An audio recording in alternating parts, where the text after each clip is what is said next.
UP police की सबसे ज़्यादा तारीफ करते थे योगी जी, फिर उन्हीं पुलिस कर्मियों के रहते हुए दंगे कैसे हो जा रहे हैं? मेरे को सारी बात छोड़ो, सिर्फ ये बताओ सर्वे का ऑर्डर कोर्ट ने दिया किस बिहाफ पे दिया? 1947 वर्षित एक्ट कहता है कि आप उस जगह घाटे के अंदर कोई बदलाव नहीं कर सकते हो, तो आप वहाँ पे सर्वे करा के करोगे क्या जब आप बदलाव ही नहीं कर सकते हो? तो ये तो कानून बना हुआ है ना, जब आप उस वहाँ पे कुछ कर नहीं सकते हो, उसके अंदर कोई बदलाव नहीं कर सकते हो, वो ढांचा गिरा भी नहीं सकते, उसकी जगह दूसरा बना भी नहीं सकते, जो जगह जैसी थी वो वैसी रहेगी। ठीक है जी, आप उसमें उसके अंदर सर्वे करा के क्या कर रहे हो? सिर्फ जनता के पैसे चलने वाली कोर्ट और पुलिस का पैसा वेस्ट। ठीक है जी, जनता का टाइम खराब, जनता का मेन मुद्दा जो था रोजी रोजगार का वो खत्म। झांसी, उसी यूपी में झांसी पड़ता है जहाँ 15 बच्चे मारे गए थे अस्पताल के अंदर, नवजात बच्चे, उनके बारे में कोई बात नहीं हो रही आज भी। पिछले 4 दिन से यही सुन रहे हैं, संभल संभल संभल। जो बेचारे बेरोजगार, जो बेचारे नवजात बच्चे जो दुनिया नहीं देखी, जो हॉस्पिटल से बाहर नहीं आए पैदा होने के बाद, वो मर गए, उनके बारे में कोई सुनवाई नहीं, कोई किसी को दिक्कत नहीं। जिनके घर के गए उनसे पूछो ना। अच्छा, ये सवाल उठ रहा है कि सर्वे करवा के आखिर सरकार करेगी क्या? क्योंकि कुछ बदलाव तो कर नहीं सकती है, तो क्या पूरे तरीके से सोच समझ के विवाद करवाने के लिए करवाया जाए? सिर्फ कुर्सी, क्योंकि लोकसभा के अंदर समाजवादी पार्टी की परफॉर्मेंस देख ली इन्होंने कि अब ये जो है सीधा सीधा चैलेंज है यूपी के अंदर विधानसभा के चुनाव के टाइम के लिए। इसीलिए मैं कभी भाई से कह तो रहा था कि सिर्फ अपने उनका व्यापार चलना चाहिए और नेता का व्यापार आपकी लाश के ऊपर चलता है। अच्छा, लेकिन सत्ता पक्ष कह रहा है कि विपक्ष जो है अपने हार को छुपाने के लिए करवा रही है दंगे। यहाँ गलती सरकार से ज्यादा विपक्ष की है, जो फालतू बात इस तरीके की कर रहा है। विपक्ष सिर्फ एक ही सवाल पूछे जो मैंने आपसे पूछा कि आप ये बताओ उसके अंदर कोई बदलाव आप ला सकते हो? नहीं ला सकते ना, तो या तो पहले एक्ट बदल लो, इस एक्ट को नल एंड वाइड कर दो आप, और या फिर जो है इस तरीके की फालतू की बेतुकी हरकतें मत करो। सरकार हो आप, you are ruling the state, you are running the country. इस तरीके की बेहुदा बातें जिसका कोई रिजल्ट नहीं। आपने पढ़ाई कर ली, आपका एग्जाम कभी होता ही नहीं, तो आपको इतनी पढ़ाई का फायदा क्या? उस पढ़ाई का सिर्फ आपको ज्ञान मिल रहा है, उससे आपको कोई डिग्री नहीं मिल रही। क्या कहना है कि संभल में जो दंगा हुआ है उसको किस तरीके से? देखिए, दंगा इसी वजह से होता है, प्लस लपेटे में सिर्फ वही आता है जिसका कोई कसूर नहीं होता। काफ़ी वीडियो वायरल हो रही हैं, वीडियो को देख के आप भी समझदार हैं, हम भी समझदार हैं, जो हमें साफ नज़र आ रहा है। जिस तरह से पुलिस अधिकारी या हमारा प्रशासन अपनी सेफ्टी के लिए बोल रहा है कि हमने गोली चलाई, लेकिन सामने से हमको कुछ ऐसा नज़र नहीं आया कि उनको किसी चीज़ से खतरा हो। उसके बाद सामने वाली पार्टी अपोजिशन जो थी, जो मुस्लिम थे, उनमें उनके 5 घरों से जवान आदमी मरे। जब घर से कोई इंसान जाता है पूरा घर तबाह हो जाता है, वो हर सबके साथ है। देखिए, सारी बात ये है कि मेरा मानना ये है कि भाई पार्टी आप चला रहे हो, लेकिन आप लोगों के दिमाग में इस तरह का भ्रम तो ना डालो कि तुम खतरे में हो। भाई 2014 से पहले खतरे में नहीं था, अभी आया खतरे में हुआ है। इस वक्त तो आप बहुत ज़्यादा पावर में हो। लोकसभा में आपकी सीटें अभी जो इलेक्शन हुआ है अभी तो कम हुई हैं, उससे पहले तो आपके पास सीटें भी इतनी थी, कोई टक्कर का नहीं था, आपकी अपोजिशन थी नहीं। अब भी थोड़ी, अब आके थोड़ा अपोजिशन थोड़ा स्ट्रांग हुआ है, वो भी अब आके आप बिना कोर्ट की परमिशन से किसी के घर पे बुलडोजर चढ़ा रहे हो। एक घर बनाने में इंसान की पूरी उम्र निकल जाती है। अब ऐसे ह्यूमैनिटी सोचिए, मैं हिंदू मुस्लिम की बात नहीं कर रहा, ऐसे ह्यूमैनिटी सोचिए कि आप खुद बताइए, मैंने कुछ काम नहीं करा, मेरे घर पे कोई बुलडोजर आकर चढ़ाएगा तो मेरे पर क्या बीतेगी? मैं घर वालों को कहाँ लेके जाऊँगा? रोज़गार की भाई ने ऐसे बात करी, मेन चीज़ यही है, हिंदू हो, मुस्लिम हो, सिख हो, ईसाई हो, कुछ भी हो, रोज़गार दो ना यार, रोज़गार दो। गवर्नमेंट तुमने इतनी सारी पोस्ट निकाली, रेलवे में इतने पोस्ट अब आई हैं। अब देखिए, एग्ज़ाम हो जाता है, पेपर लीक हो जाता है। अभी नेट का पेपर लीक हुआ था, नीट का, फिर CSIT का नीट होता है। मेरा खुद का नेट जा रहा पेपर लीक हो गया था, फिर मैं देने ही नहीं गया। मुझे मालूम है पेपर लीक हो जाते हैं तो मैं क्या देने जाऊँ यार। आप जो चीज़ अब बताइए, दूसरी अब इससे कहते हैं कि भाई आज के टाइम पे ज़्यादातर लोगों को रोटी मिल जाती है। आप ये बताइए, हमारे साथ साथ दूसरी कंट्री आगे नहीं बढ़ रही, वो विकसित मतलब इनोवेशन नहीं ला रही, क्रिएटिविटी नहीं ला रही।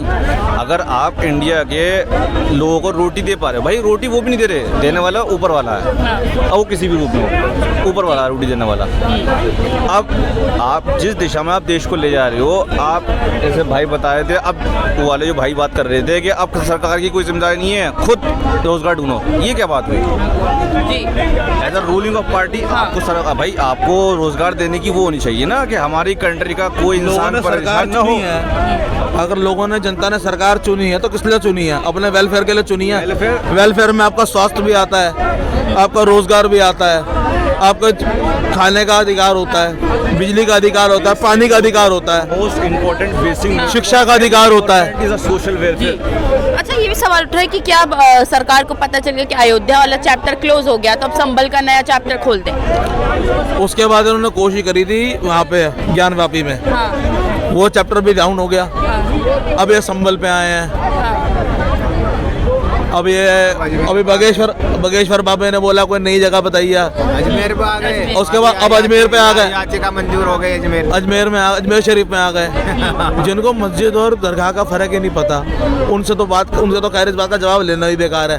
बस ये है कि अपना पब्लिक को अभी तक होश हो जाना चाहिए कि पब्लिक की अपनी गलती है। पब्लिक जो इनकी बातें सुन रहे, समझ रही है, इनके पीछे खड़ी हो रही है। सबसे पहले वही वाली बात है ना, जनता को रोजगार मिल गया तो इनके पीछे ये फालतू की मुफ्त की भीड़ नहीं खड़ी होगी ना।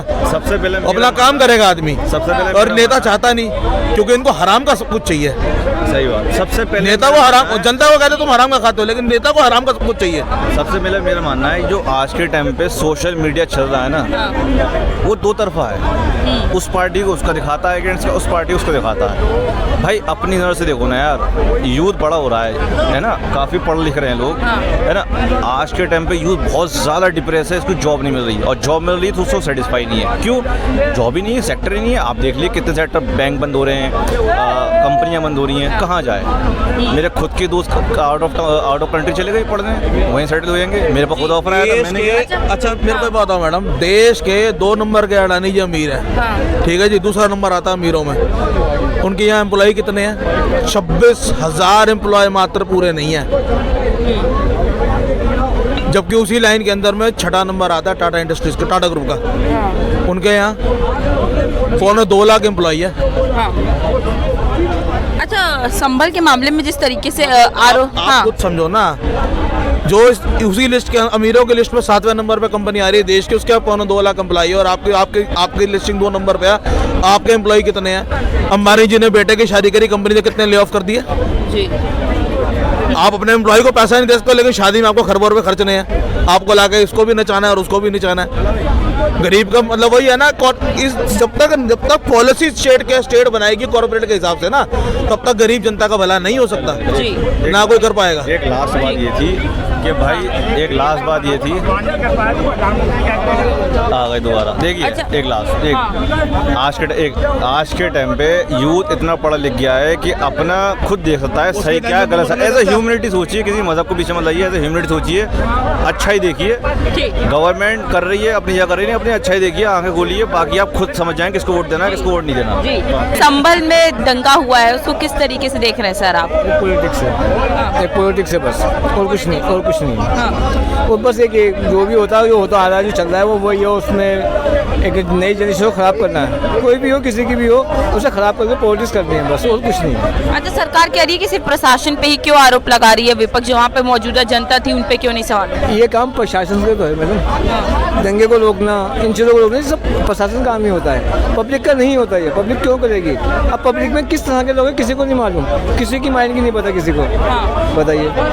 अच्छा, इतने तुरंत जो आदेश दे दिया गया और तुरंत ही सर्वे चालू हो गया, उसको किस तरीके से देख रहे हैं? कितने जल्दबाजी में सर्वे हो गया? ये तो हर काम जल्दबाजी में कर रहे हैं, इन्हें पता ही नहीं क्या करना है। इन्हें अभी तक समझ में नहीं आ रहा है ये पॉलिटिक्स किस तरह से खेलना है। ये मंदिर मस्जिद यही, इसके अलावा कुछ और भी हिंदुस्तान में यही चीज़ बची हुई है, बस यही है, 2 चीज़ें बची है, हिंदू मुसलमान, ये मंदिर मस्जिद, और कुछ नहीं है। और कुछ भी तो होना चाहिए। ये इसी पे दिमाग चलता रहेगा, पक गए, थक गए। कोई नई चीज़ ले आओ जो हमारे बच्चे भी उसको इस बारे में सोचें।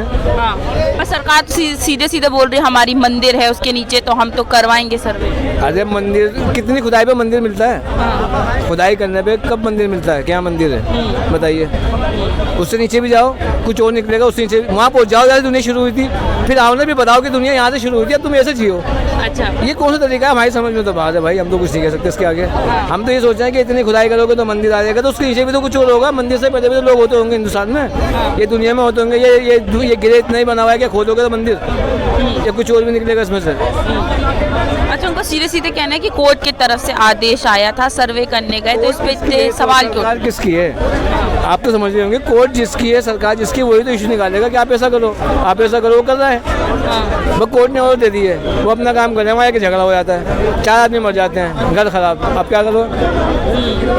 तो क्या लगता है अच्छा चुनावी मुद्दों को भटकाने के लिए दंगा ये एक पॉलिटिक्स होती है, इन्हें पता है कि हमें जीतना है या हारना है, जो भी कंडीशन आती है पॉलिटिक्स से निकल के आती है। ये इंसानियत या इंसान या मुसलमान या हिंदू इन चीज़ों से नहीं आती। मंदिर की जगह है, मस्जिद की जगह पर है, तो यही इशू बनता है, और कोई इशू नहीं बनता, इससे अलावा और कोई इशू नहीं है, यही एक इशू है।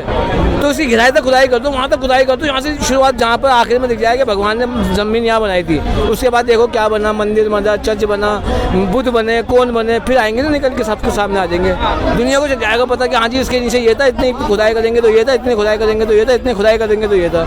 अभी तक यही नहीं पता, बस मंदिर निकलता है, मंदिर के आगे जाता है, मस्जिद के आगे मंदिर निकल जाता है। भाई तो भाई निकलेगा ही, जब हिंदू मुसलमान का देश है तो यही तो निकलेगा यहाँ पे, और क्या निकलेगा क्या, या कुछ और निकलेगा? ये इसके अलावा कुछ और भी थे यहाँ पे लोग। हिंदू जब से दुनिया ईजाद हुई है हिंदुस्तान में हिंदू मुसलमान ही थे, और कोई नहीं था।